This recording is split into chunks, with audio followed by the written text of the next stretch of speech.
Toby Morrison, welcome to the show. Taki more. Oh, we're going that way apparently. I thought we just had this whole thing planned. That's definitely making it in the video. So, you're an amazing coach who does incredible work around chronic fatigue and recovery around the world. Yep. What's your coaching secret weapon? Coaching secret weapon is we have a bunch of health experts in every single area of recovery. Yep. And so I've hired the best people around the world where all of our clients can access them through multi-breakout coaching calls. Yep. Every single week inside of our program. Yep. And we help people in 75 countries, so we cater for all time zones as well. We do morning sessions and night sessions.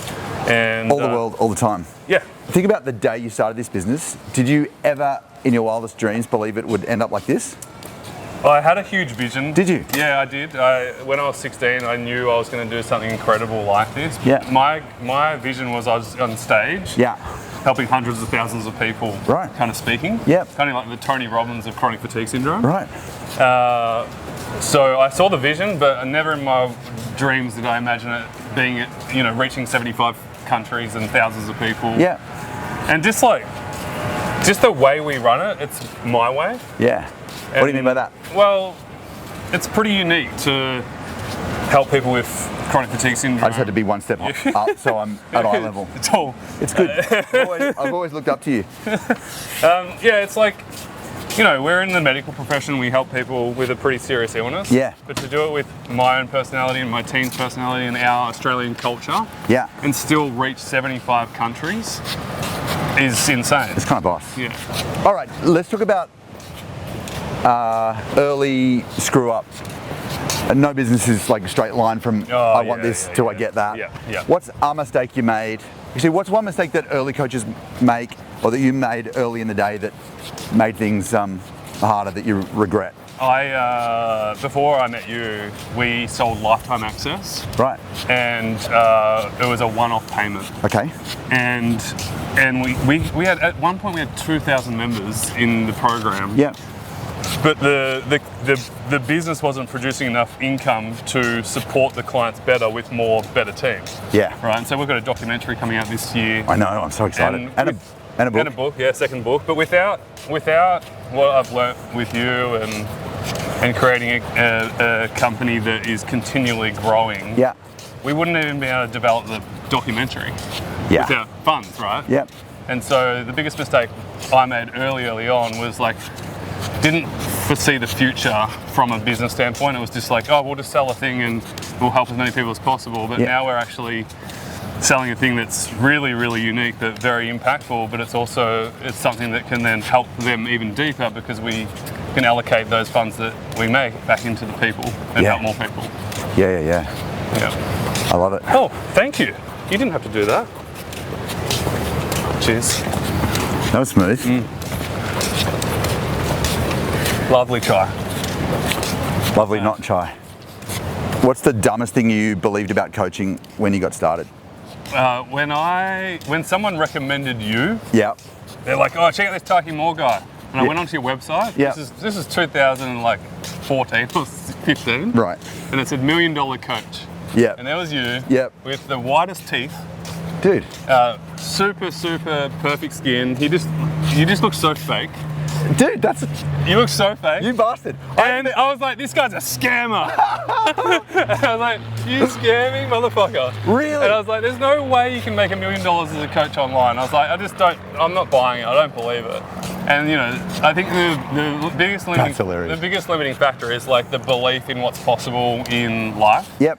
And ever since joining Black Belt and Boardroom, and you're surrounded by some amazing people who the ceiling is there's no end. Yep.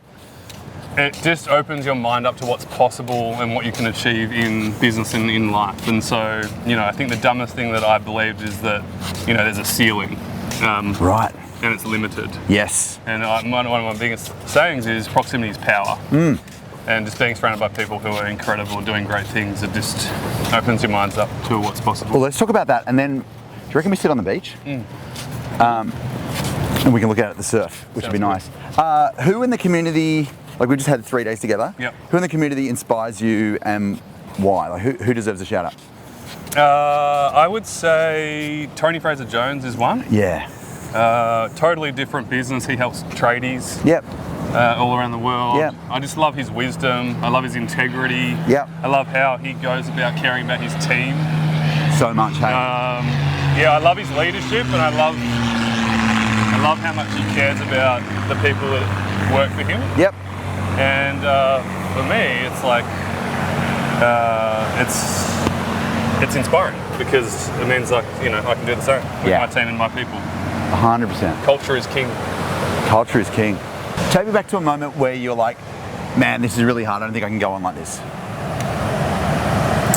Oh yeah, it was before we met. So good.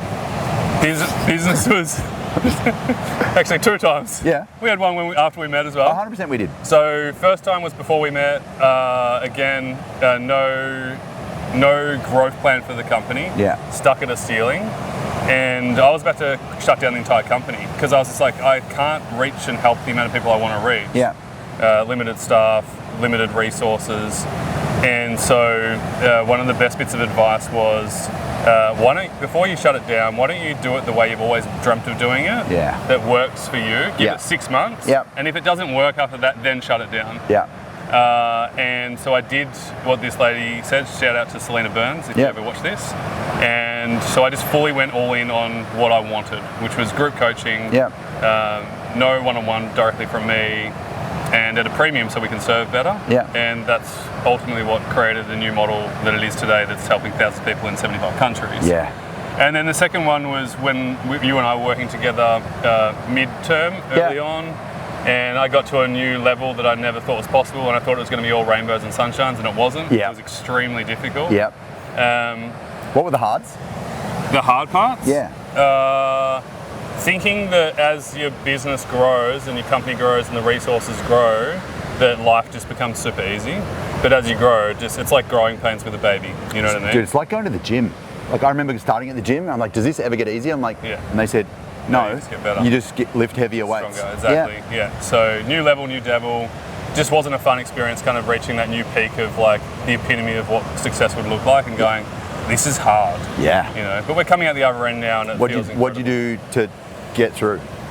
Just realised business is in stages. Yeah, right. And it's like, I just realised that my company was in its teenage years. We've been going for 15 years. Right. So, you know, that 16, 14, the puberty stage, that was the business. Familiar. Yeah. And it's just like a hard, awkward stage where you've just got to go through it to get to the other end, where you become mature and, you know, you can start to look forward to the life that you want. Yeah. Well done. So here's something I want to know. Yeah.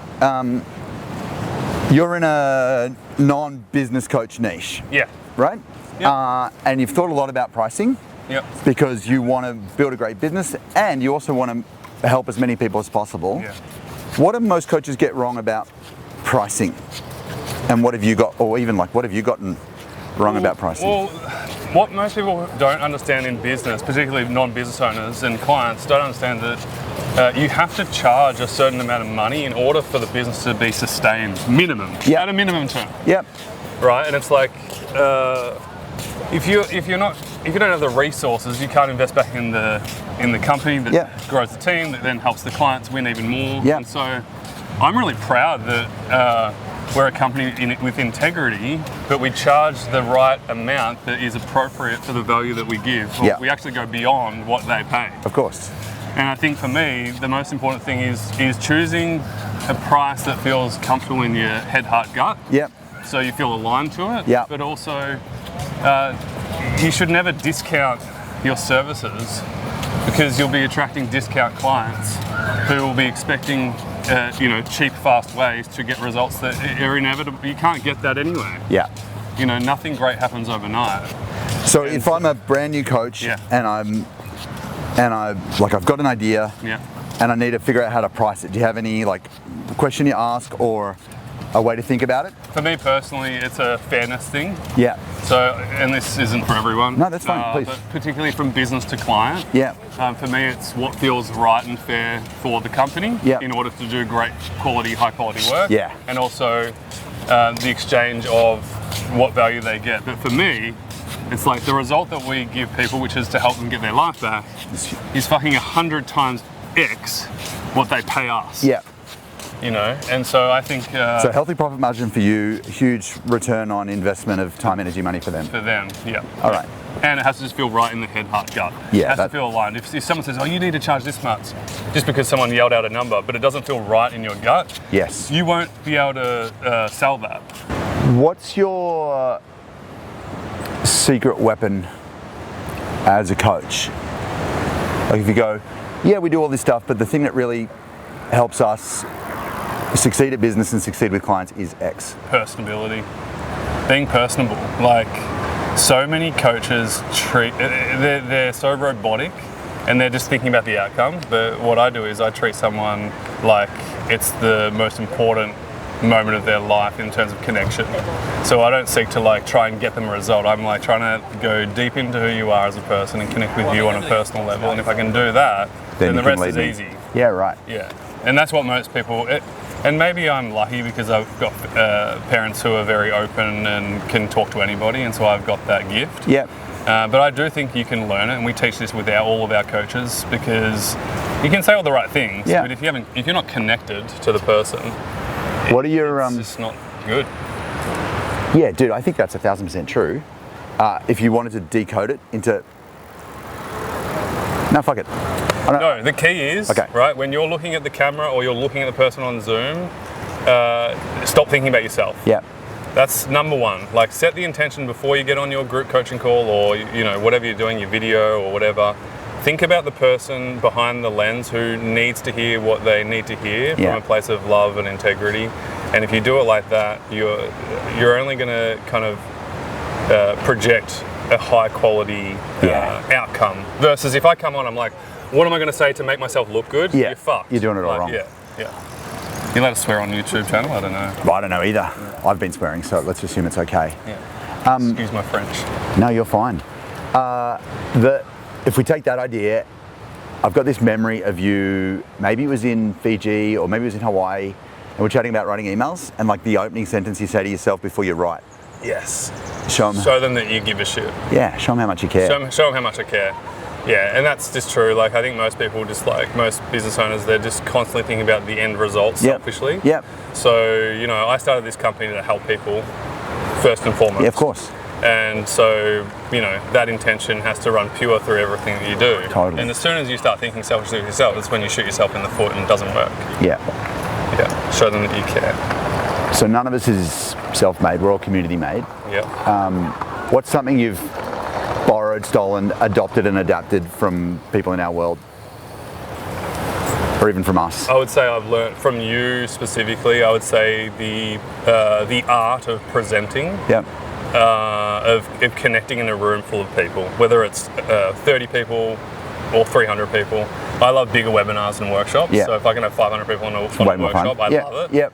And it's like, again, I can, you know, it's like I've never met this person, but they feel like they've known me for 10 years. Taki, I love your hair today. I love the comb over. Or if you've got a nice piece of art on the back, and I go, I love that piece of artwork. Where's it from? Type it in the chat. Yep. And they're like, holy shit. Like, this guy saw me. Yeah, exactly. Yeah. So for me, it's the art of that, of like, truly, again, just making sure people are seen and heard. Yep. And one of the best things you ever taught me was... Sorry. That's okay. It's okay.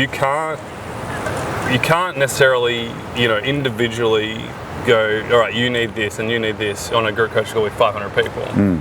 But you said to me, you're an actions and insights dealer, Toby. That's right. That's what you are. Yeah, you're a dealer. Because I was like, how do you deal with, you know, helping 500 people all at once? And, you know, I want to make sure that everyone gets the right results and moves their life forward with progress. And, you know, there's a lot of responsibility and pressure that comes with that. And you said, you know, that's a good goal, but at the end of the day, your only goal is to deal actions and insights. Yeah. And that changed. Pop an insight. Yeah. Leverage into it. Yeah. Flow into an action. And that changed everything for me. The way I showed up, you know, it was more of a relaxed approach of not trying to over-deliver all the time and overcompensate for something that was you can't actually. That's out of your control. I think that like the balance of that, what we're not saying is, don't give a shit. No, you give a shit even more because you're delivering actions and insights to the wide community. Yeah, you've got to help that person and have it like ripple out to the rest. Exactly. Yeah, that's cool. So zooming in, zooming out. So you could coach one person in front of 500 people and go, all right, let's just take 3 minutes now. Yeah, I'm not talking to them, I'm talking through them. Exactly. So team, based off what we just did, what's an action that you can take today based off what we just did? Yeah, I love that. You know. Let's do some rapid fire fun. Is that cool? Yeah. Last thing you Googled? Should I check? Yeah. God. Should I be super honest or? Yeah, should be super honest. How far is Australia ahead from Brazil? No, Brazil time. Why do you need to know Brazil time? Can't say. What's her name? No comment. Okay, cool. Most overrated advice in coaching? Most overrated advice from coaching. Charge what you're worth. Mm-hmm. I think it's just a bit of hype around that. Like people are overcharging for low value delivery. I think your self-esteem is kind of irrelevant. Like your worth as a human is infinite, but your value as a coach there's a price point for that. I like it. Guilty pleasure when you're avoiding work.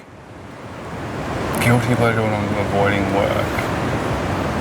Chai tea and dark hot chocolates from Noosa Chocolate Factory, which is across the road from my office. That's true. Is that why that's not why you moved? That's a fucking huge reason. Is it really? Yeah, honestly. I mean, I wasn't planning on buying it. No. Super fast. That was a landlord decision. That was a very quick moment of time, but yeah, the Noosa Chocolate Factory on the dark chocolate fiend. I was just like so excited when that property popped up because I was like, oh, this is perfect. This is perfect. 3 more real fast. Weirdest place you've taken a coaching call? I took one in a pub near the public toilets on the side of the highway on the way to my holiday house, and I couldn't make it in time. I was like, shit! So I literally pulled over to the little pit stop area and did a Zoom coaching call. That's great. Yeah, that's amazing. 3:30 in the afternoon. Yep. Yeah. What's one thing people get wrong about you?